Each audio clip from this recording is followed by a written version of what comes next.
Halo semuanya, perkenalkan saya Anggi Melianti, kelas PGSDH Stambuk 23. Ini adalah UAS mengenai media pembelajaran, mata kuliah pembelajaran kreatif. Dosen pengampunya adalah Ibu Lydia Simaniuhuruk, SSI MPD. Nah, di sini saya mengangkat materi keanekaragaman makhluk hidup. Mari kita mulai. Nah, di menu ini ada materi, games, dan kuis. Kita lanjut saja ke materinya. Nah, yang pertama ciri-ciri makhluk hidup. Makhluk hidup memiliki ciri-ciri tertentu yang membedakannya dengan benda tak hidup. Adapun ciri-cirinya yaitu yang pertama, bergerak, memerlukan makanan atau nutrisi, respirasi atau bernapas, tumbuh dan berkembang, reproduksi atau berkembang biak, adaptasi, iritabilitas atau peka terhadap rangsangan, dan yang terakhir, ekresi atau pengeluaran zat sisa. Selanjutnya, keanekaragaman hayati. Keanekaragaman makhluk hidup disebut juga dengan keanekaragaman hayati atau biodiversitas. Istilah keanekaragaman hayati atau biodiversitas menunjukkan sejumlah variasi yang ada pada makhluk hidup di suatu lingkungan tertentu.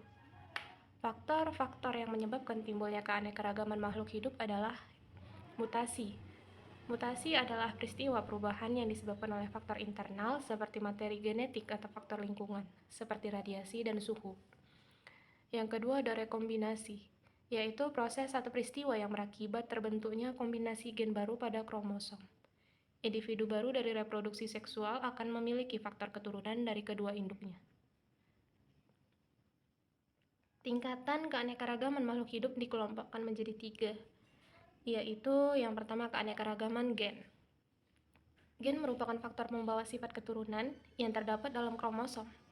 Setiap susunan gen akan memberikan penampakan atau fenotip, baik anatomi maupun fisiologi pada setiap organisme. Keanekaragaman tingkat gen ini dapat dilihat dari perbedaan ciri makhluk hidup dalam satu spesies. Keanekaragaman gen juga sering dikenal dengan ras. Contohnya,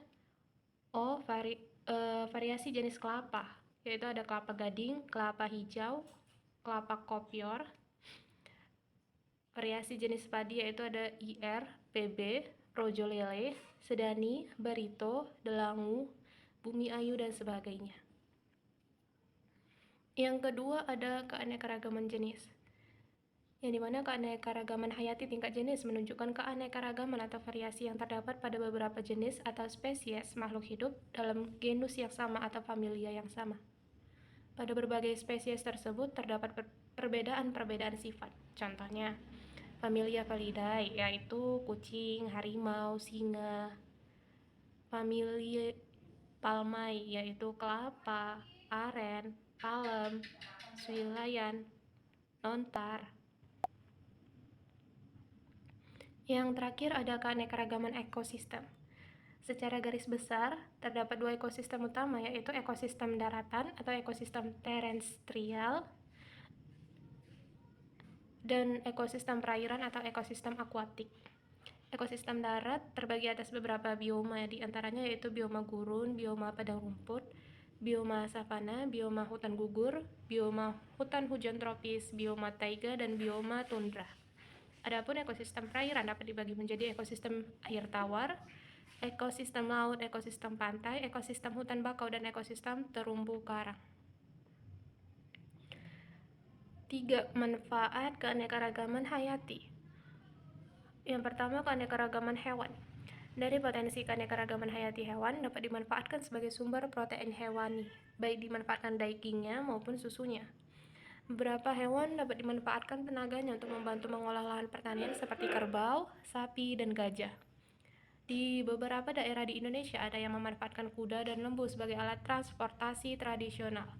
Tidak sedikit hewan yang memiliki nilai ekonomis tinggi seperti ikan arwana, ayam cemani, beberapa jenis burung berkicau yang sengaja dikembangbiakkan untuk dikomersialkan maupun sebagai hewan piaraan sekaligus untuk meningkatkan status sosial pemiliknya. Dalam bidang pertanian, kehadiran serangga dan beberapa jenis burung sangat berarti sebagai polinator atau sebagai musuh alami dari hama. Yang terakhir ada keanekaragaman tumbuhan. Banyak potensi dari kekayaan keanekaragaman tumbuhan di Indonesia. Sebagian besar penduduk Indonesia mengonsumsi nasi sebagai makanan pokok. Berbagai varietas padi banyak ditanam untuk kepentingan swasembada pangan tanpa meninggalkan jenis umbi-umbian, jagung, sagu, maupun ketela sebagai alternatif bahan makanan pokok non-beras.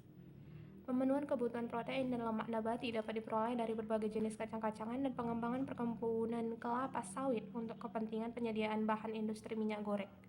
Seiring dengan makin menipisnya deposit minyak bumi, sekarang mulai dirintas pengembangan tanaman jara untuk menghasilkan bahan bakar biodiesel sebagai alternatif pengganti mesin dan solar.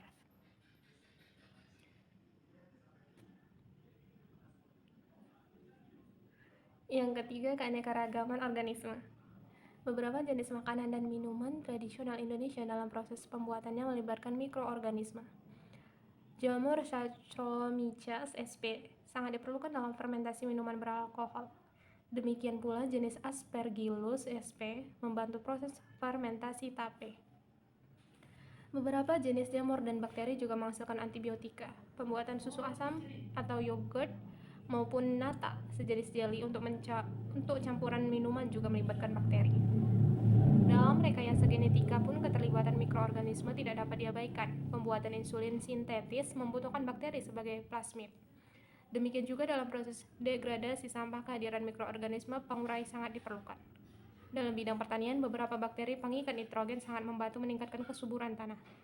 Di bidang industri logam, beberapa jenis bakteri membantu proses pemurnihan biji besi. Nah, selanjutnya kita masuk ke games. Nah, di sini ada soal, apa nama Latin dari tumbuhan ini?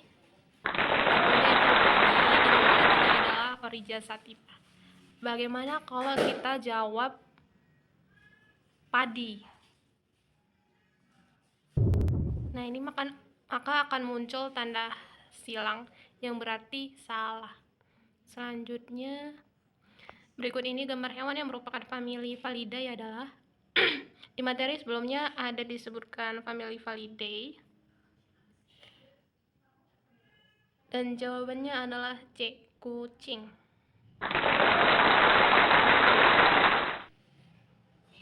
Nah, jika kita jawab salah atau misalnya kita jawab buaya, maka akan muncul tanda silang.